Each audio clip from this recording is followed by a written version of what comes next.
मेरे भाइयों, रब्बे करीम আমাদেরকে দুনিয়াতে পাঠিয়েছেন শুধুই জান্নাত সাজাবার জন্য। মায়ের পেটে রব কেন দেন? মায়ের পেটে দিয়েছেন দুনিয়া আসার জন্য, আর দুনিয়ার পেটে দিয়েছেন জান্নাতে দেওয়ার জন্য।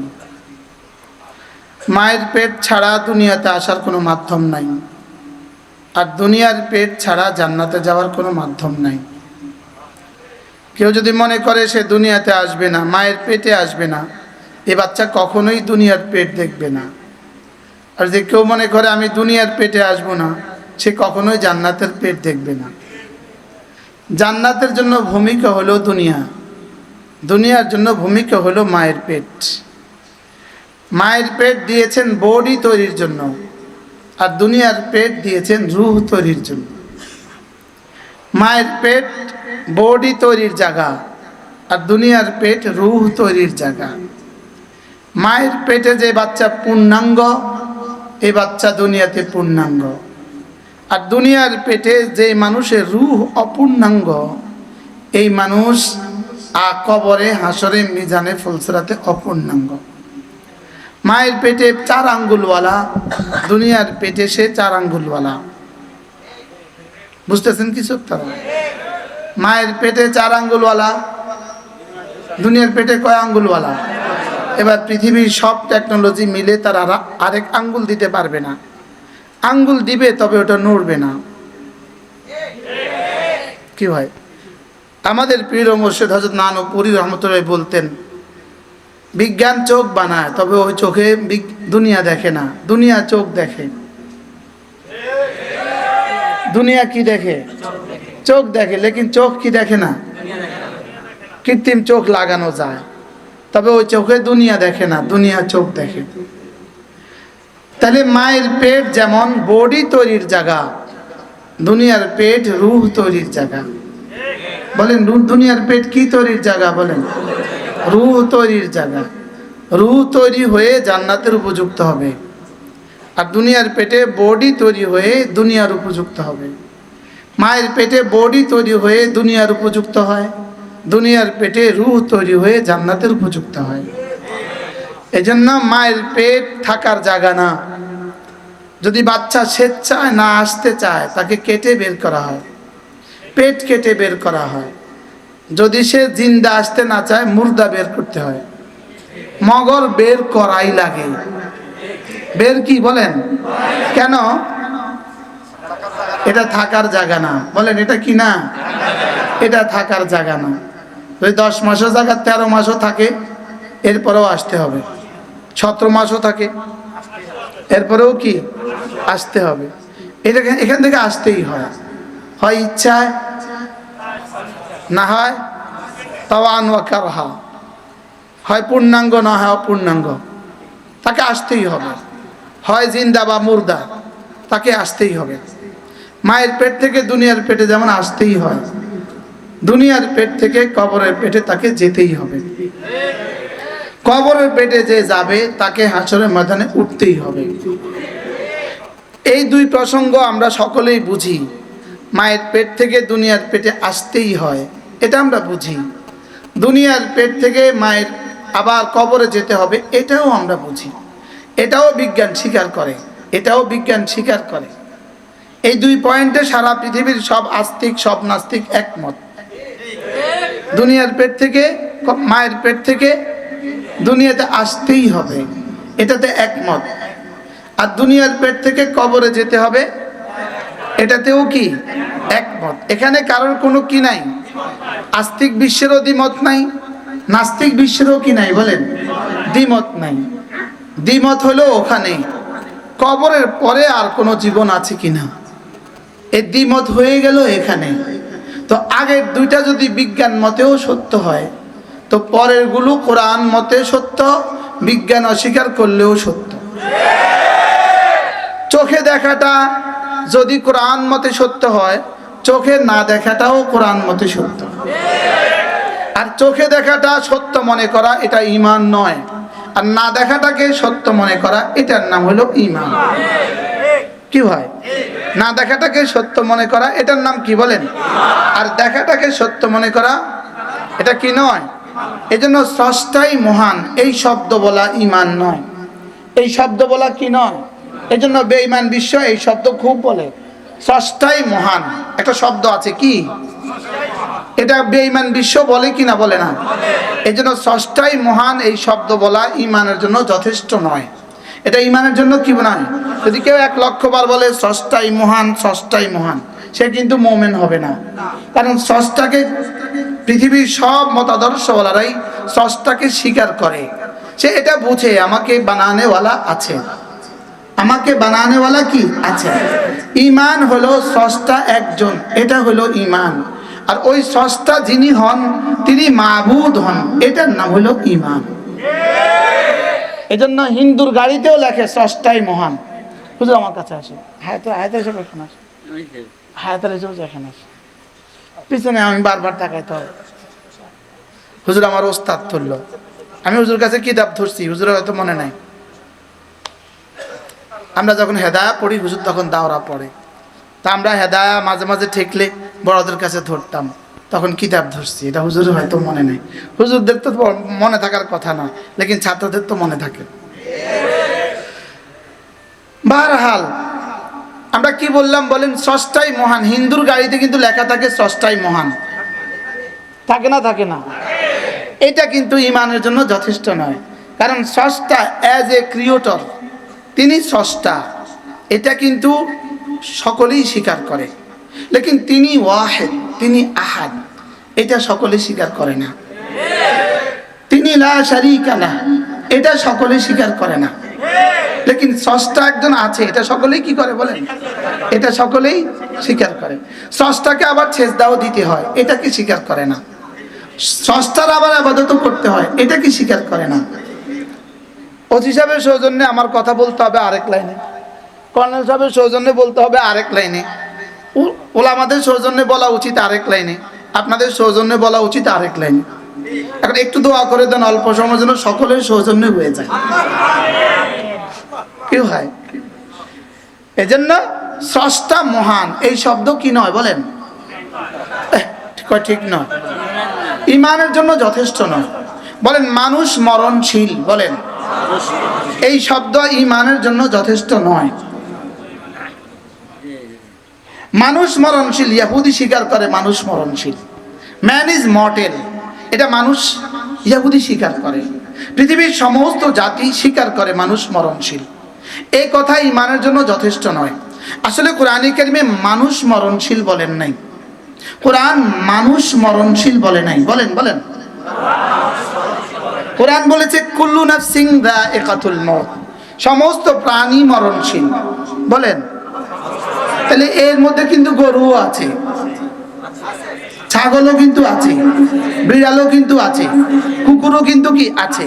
তাহলে মানুষ মরণশীল শুধু এটা ঠিক কথা নয়, সমস্ত প্রাণী মরণশীল। বলেন, তাহলে এই অংশটা আয়াতের এই অংশ কুল্লু নাফসিন যায়িকাতুল মউত, আয়াতের এই অংশ গরুর আয়াত, ছাগলেরও আয়াত, বিড়ালেরও আয়াত, শিয়ালেরও আয়াত, সাপেরও আয়াত। এই অংশ শুধুই মুমিনের আয়াত না, এরপরে আরেকটা অংশ আছে, ওটা হলো মুমিনের আয়াত। কুল্লু নাফসিন যায়িকাতুল মাউত ওয়া ইন্নামা তুওয়াফাউনা উজুরাকুম ইয়াওমাল কিয়ামাহ। এখানে বলেছে কুল্লু নাফসিন, প্রত্যেক প্রাণী, যায়িকাতুল মাউত, এই শব্দ আমি এখন আর ব্যাখ্যা করতে যাব না, মরণের স্বাদ আস্বাদন করবে। প্রত্যেক প্রাণী মরণশীল। এরপরের শব্দ ওয়া ইন্নামা তুওয়াফাউনা, শুধু তোমাদেরকেই দেওয়া হবে পুরা পুরা, তোমাদেরকেই দেওয়া হবে পুরা পুরা, উজুরাকুম, তোমাদের পুরস্কার। এখানে গরু নাই, এখানে ছাগল নাই, এখানে শুধুই আমি, এখানে শুধুই কি বলেন? তাহলে আগেরটা কার আয়াত বলেন? গরুর অংশ, বলেন ছাগলেরও অংশ, বিড়ালেরও অংশ। আর ওয়া ইন্নামা তুওয়াফাউনা উজুরাকুম ইয়াওমাল কিয়ামা, কিয়ামতের দিনে তোমার আমল পুরা পুরা তোমাকে যা যা দেওয়া হবে, এটা হলো আমার আয়াত। এখন আমি আমার অংশ ভুলে গিয়েছি, গরুর অংশ আমার মনে আছে। মনে হয় বুঝেন নাই। কোন অংশ মনে আছে বলেন? গরুর অংশ মনে আছে, এটার নাম ঈমান নয়। যেটা আমার অংশ এটার নাম হলো ঈমান। কি তাহলে গরুর অংশ কি বলেন? গরু মরবে তবে গরুর যাজা আর সাজা নাই, ছাগলে মরবে তবে ছাগলের যাজা আর সাজা নাই, বিড়ালও মরবে তবে যাজা আর সাজা নাই, সমস্ত জানোয়ার মরবে তবে যাজা আর সাজা নাই, এমনকি ফেরেশতারাও মরবে তবে যাজা আর সাজা নাই, আমরাও মরবো তবে যাজা আর সাজা আছে। কি আছে বলেন? যাজা আর সাজা কার আছে? না আমাদের বলেন না, আমার বলেন। আমাদের বললে তো সে তুমি আমি তিনে মিলে আমাদের হয়। আমার আমার বলেন কার? যাজার সাজা কার? এজন্য পৃথিবীতে গরু আর ছাগল হাজারো নাফরমানি করে। গরু কি পরিমাণ জেনা করতে পারে আর ছাগলে কি পরিমাণ জেনা করতে পারে, লেকিন কোনো গরু আর ছাগল এত নাফরমানি সত্ত্বেও জাহান্নামে যাবে না। আর কোনো ফেরেশতা জীবনে কখনো কোনো গুনাহ না করে এত পরিমাণ জিকির করেও কোনো ফেরেশতা আশরাফুল মাখলুকাত না। বলেন ফেরেশতা জান্নাতেও যাবে না। বলেন এই কথা জীবনে প্রথম শুনছেন। শুধু ফেরেশতা বুঝি জান্নাতে যাবে না? প্রশ্ন বলেন না, ফেরেশতা বুঝি জান্নাতে যাবে না? ফেরেশতা জান্নাতেও যাবে না, জাহান্নামেও যাবে না। কয় জান্নাতে যাবে না? ফেরেশতা জান্নাতেও যাবে না, বলেন জাহান্নামেও যাবে না। ফেরেশতা যাবে কোথায়? কিছু ফেরেশতা জাহান্নামে যাবে, কিছু ফেরেশতা জান্নাতে যাবে। জাহান্নামে যাবে কেন? জাহান্নামীদেরকে পিটাবার জন্য। আর জান্নাতে যাবে কেন? জান্নাতীদেরকে শরবত খাওয়াবার জন্য। কয়েদি পুলিশ আছে, কয়েদি পুলিশ কয়েকখানা থাকে, আসামি হিসাবে না স্বাধীন হিসাবে? কয়েদি পুলিশ বলে আসামি হিসাবে থাকে। কয়েদি পুলিশ যে জেলখানায় থাকে ওরা কি আসামি হিসাবে থাকে না কর্মস্থল হিসাবে থাকে? কি হিসাবে থাকে? কর্মস্থল হিসাবে থাকে। তাহলে কর্মস্থল হিসাবে যারা থাকে, এই জন্য ফেরেশতা জাহান্নামেও যাবে কর্মস্থল হিসাবে, জান্নাতেও যাবে কর্মস্থল হিসাবে। না বুঝাই জি কর কি? কিসের উপরে জি বলছেন? কি হিসাবে যাবে বলেন? জান্নাতে কেন যাবে? আমাদেরকে ফল খাওয়াবার জন্য, আমাদের বদনা আগায় দেওয়ার জন্য। ও বদনা ওখানে লাগবে না, ও তাও লাগবে, ও আকওয়া ও আবারিকা লাগবে আগায় দেওয়ার জন্য। দুলার সাথে শ্বশুর বাড়িতে ড্রাইভারও যায়, তো ড্রাইভার শ্বশুর বাড়িতে গেছে না? হ্যাঁ, ড্রাইভার কোথায় গেছে? ড্রাইভার গেছে কোথায়? কর্মস্থলে। ড্রাইভার গেছে কর্মস্থলে, ড্রাইভার শ্বশুর বাড়িতে যায় নাই। তাহলে বলেন ফেরেশতা জান্নাতে কেন যাবে? বলেন কর্মস্থলে যাবে কেন? আমাদেরকে মেহমানদারি পরিবেশন করার জন্য। জাহান্নামেও যাবে কেন? মাআদাল্লাহ, জাহান্নামীদেরকে কি দেওয়ার জন্য? সাজা দেওয়ার জন্য। তাহলে গরু হাজারো লাখো গুনাহ করেও গরু জাহান্নামী না, আর ফেরেশতা হাজারো লাখো ইবাদত করেও ফেরেশতা কিনা আশরাফুল মাখলুকাত না। তাহলে আশরাফুল মাখলুকাত কারা? আমরা। কেন আমরা আশরাফুল মাখলুকাত? কারণ রব আমাদেরকে দু যোগ্যতা দিয়েছেন, ফালহামাহা ফুজুরাহা ওয়া তাকওয়াহা। রব আমাদেরকে দুটো যোগ্যতা দিয়েছেন, একটা হলো গুনাহ করার যোগ্যতা দিয়েছে, আরেকটা হলো গুনাহ ছাড়ার যোগ্যতা দিয়েছে। আর গরু আর ছাগলকে কি যোগ্যতা দিয়েছে বলেন? খালি গুনাহ করার যোগ্যতা দিয়েছে, ছাড়ার যোগ্যতাই দেয় নাই। আর ফেরেশতাদেরকে কি যোগ্যতা দিয়েছে? শুধু নেকির যোগ্যতা দিয়েছে, গুনার যোগ্যতাও কি দেয় নাই। যদি ফেরেশতাদেরকে গুনাহের যোগ্যতা দিত, তাহলে এই পরিমাণ ফেরেশতা পৃথিবীতে আছে, এই পরিমাণ ফেরেশতা যদি প্রত্যেকদিন একটা করে মোবাইল কিনে ফেলতো, আমরা কেউ মোবাইল পাইতামে না। আল্লাহ বড় ভালো কাজ করছে, ফেরেশতারে গিজা নাই, গুনার যোগ্যতা দেয় নাই। সব মোবাইল লইয়া আসমানে চলে যেত। কি আমরা আর মোবাইল পাইতাম না। আল্লাহ বড় বুদ্ধি আছে, সুবহানাল্লাহ। ফেরেশতারা কি করছে বলেন? গুনাহ করার কি দেয় নাই। আমি একদিন কোন এক জিনকে জিজ্ঞেস করছি, তোমরা কি মোবাইল ইউজ করো? করি তো। আমি কোথেকে না? বাজার থেকে কিনি। ওরা কি করে? ওদের কাছে মোবাইল আছে, ওরা বাজার থেকে মোবাইল নেয়। তা আমি একদিন বলছি, মোবাইলে কারা কারে ফোন করো? বাংলাদেশে আমরা 2-3 জনকে আমরা মোবাইলে ফোন করি। যাত্রাবাড়ি সাহেবকে আমরা মোবাইলে ফোন করি, আমরা যাত্রাবাড়ি সাহেবকে মোবাইলে ফোন করি। আরো কয়েকজনের নাম বলছে, তা আমি কি আমারে করো, কয় আপনারাও মাঝে মাঝে করি, আপনি কি বুঝেন? আমরা যে জি বারহাল কি লেগে পেলাম জানি। ফেরেশতাকে কিসের যোগ্যতা দিয়েছে বলেন? গুনাহ করার যোগ্যতা দেয় নাই। গরু আর ছাগলকে কিসের যোগ্যতা দিয়েছেন? তাহলে বোঝা গেছে যাকে এক যোগ্যতা দেয়, এক যোগ্যতার বুনিয়াদে যাজা আর সাজা হয় না। যাকে দুই যোগ্যতা দেয়, দুই যোগ্যতার বুনিয়াদে যাজা আর সাজা হয়। কয় যোগ্যতার বুনিয়াদে? দুই যোগ্যতার বুনিয়াদে কি হয়? যাজা আর সাজা হয়। এবার যোগ্যতা দিয়েছেন কয়টা? কি কি? গুনাহ করার যোগ্যতা বলেন, আর গুনাহ ছেড়ে দেওয়ার যোগ্যতা। কয় যোগ্যতা? কি কি? গুনাহ করার যোগ্যতা আর গুনাহ কি ছাড়ার যোগ্যতা। এবার রব্বুল আলামিন বলেন ফাআলহামাহা ফুজুরাহা ওয়া তাকওয়াহা, আমি ইনসানকে দু যোগ্যতা দিয়েছি। একটা হলো গুনাহ করার যোগ্যতা দিয়েছি, আরেকটা হলো গুনাহ ছেড়ে দেওয়ার যোগ্যতা দিয়েছি। প্রশ্ন, গুনাহ করার যোগ্যতা আগে না গুনাহ ছেড়ে দেওয়ার যোগ্যতা আগে? গুনাহ করার যোগ্যতা আগে বলেন।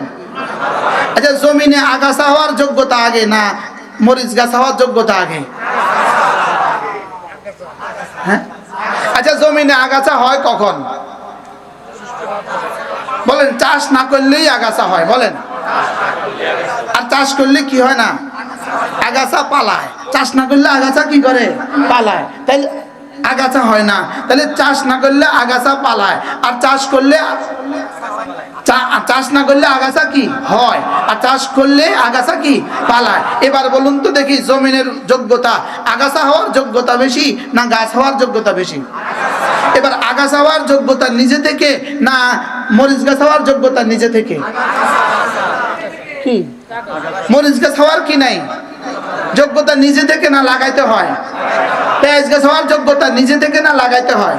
আম গাছ হওয়ার যোগ্যতা নিজে থেকে না লাগাইতে হয়? গোলাপ আর চামেলিয়ার বেলি হওয়ার যোগ্যতা নিজে থেকে না লাগাইতে হয়? আর হাজারো প্রকারের ঘাস হওয়ার যোগ্যতা লাগাইতে হয় না নিজে নিজে হয়? তো প্রশ্নটা নিজে নিজে হওয়ার যোগ্যতা এলো কোত্থেকে? উত্তর, যিনি জমিন বানালেন তিনি দিয়েছেন। কি আগাছা হওয়ার যোগ্যতা কে দিয়েছে বলেন? আগাছা হওয়ার যোগ্যতা রব দিয়েছেন। লেকিন আগাছার পরিবর্তে যদি মরিচ গাছ লাগাইতে হয় তাহলে মেহনত লাগে, কৃষকের মেহনত লাগে। যেমনি ভাবে জমিনের যোগ্যতা আগাছা হওয়ার যোগ্যতাও আছে, গাছ হওয়ার যোগ্যতা আছে। তবে আগাছা হওয়ার যোগ্যতার জন্য কোনো মেহনতের প্রয়োজন হয় না। ঠিক তেমনি ভাবে গাছ লাগাবার জন্য মেহনত প্রয়োজন হয়। ঠিক তেমনি ভাবে জমিনে গুনাহ করার জন্য কোনো মেহনতের দরকার হয় না। গুনাহ থেকে বাঁচার জন্য কৃষক লাগে। কৃষক কি বলছি বলেন? চাষ করার জন্য গাছের জন্য কি লাগে? কৃষক লাগে। গাছ করার জন্য চাষ করা লাগে। ওনাকে দেখছি না, আপনারা এদিকে আসেন, আরো সামনে আসেন। দুইজনকে দেখতে হবে। তাহলে ঘাসের জন্য কি লাগে না? এই যে জমিনে, এই যে সামনের নদীতে এতগুলো কি কচুরি ফেনা, এগুলো কে চাষ করছে? কেউ চাষ করছে না, চাষ করে নাই। তাইলে বোঝা গেছে কচুরি ফেনার জন্য কি লাগে না? চাষ লাগে না।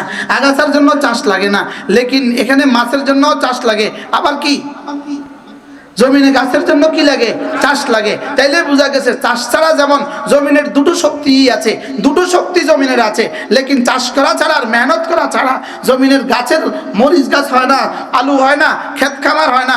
লেকিন মেহনত না করলেই, শুধু ছেড়ে দিলেই, অযথা ছেড়ে দিলেই, এটা কি শুধু অথর্ব ছেড়ে দিলেই এটাতে হাজারো গাছ হয়, হাজারো কি হয়? আগাছা হয়। হাজারো কি হয় বলেন? আগাছা হয়। এবার বলুন তো দেখি, দিলটাকে ছেড়ে দিলেই আগাছা হয়, আর দিলে মেহনত করলে তখন দিলে আল্লাহ তাআলার মহব্বতের গাছ ওঠে। কি ভাই, মহব্বতের গাছ কখন উঠে? পরিচর্যা করলে না ছেড়ে দিলে? হ্যাঁ, পরিচর্যা করলে না ছেড়ে দিলে। এই জন্য ওয়াল্লাযীনা জাহাদু ফিনা লানাহদিয়ান্নাহুম সুবুলানা ওয়াল্লাযীনা জাহাদু ফীনা লানাহদিয়ান্নাহুম সুবুলানা। তুমি যদি মরিচ খেতে মেহনত করো, যাও আমি তোমাকে মরিচ দিব। তুমি যদি জমিনে মেহনত করো, যাও আমি তোমাকে বেলি ফুল দিব, যাও আমি তোমাকে গোলাপ দিব, চামেলি দিব, ড্রাগন দিব, আপেল দিব, আঙ্গুর দিব। তুমি যদি জমিনে মেহনত করো, আমি তোমাকে এগুলো দিয়ে দিব। আর তুমি যদি তোমার হৃদয়ের জমিনে মেহনত করো, আমি তোমাকে হেদায়েত দিয়ে দিব। কি হয়? তাহলে হেদায়েতের জন্য কি শর্ত রেখে দিয়েছেন বলেন? মেহনত শর্ত রেখে দিয়েছেন। হেদায়েতের জন্য কি শর্ত রেখে দিয়েছেন? মেহনত শর্ত রেখে দিয়েছেন। আর আগাছার জন্য কি নাই? ফসলের জন্য মেহনত শর্ত, হেদায়েতের জন্য মেহনত শর্ত। আগাছার জন্য মেহনত জরুরি না, গুনাহের জন্য মেহনত জরুরি না। তাহলে ওরা যে মদ খায়, এই মদ খাওয়ার জন্য মেহনত করছে কে কে? শুধু ওদেরকে আমরা অযথা ছেড়ে দিয়েছি, ওরা মদ খানেওয়ালা হয়ে গেছে। বাস্তব না বাস্তব বলেন? ওরা ইফটিজিং করে কেন? আমরা ওদেরকে অযথা ছেড়ে দিয়েছি, ওরা ইফটিজিং ওয়ালা হয়ে গেছে। যেহেতু এটা জমিনের মতো, এই হৃদয় জমিনের মতো। আর নাসু কাল মাআদিন, এই যে জমিন এটা খনির মতো, এটা জমিনের মতো। আগাছা ছেড়ে দাও, হাজারো নাফরমানি হবে। আর এটার মধ্যে মেহনত করো, এটা জমানার আব্দুল কাদের জিলানী হবে। কি হয়? তাহলে জমিনের উপরে মেহনত করলে কি হয়? হাজারো গাছ হয় না, না হয়?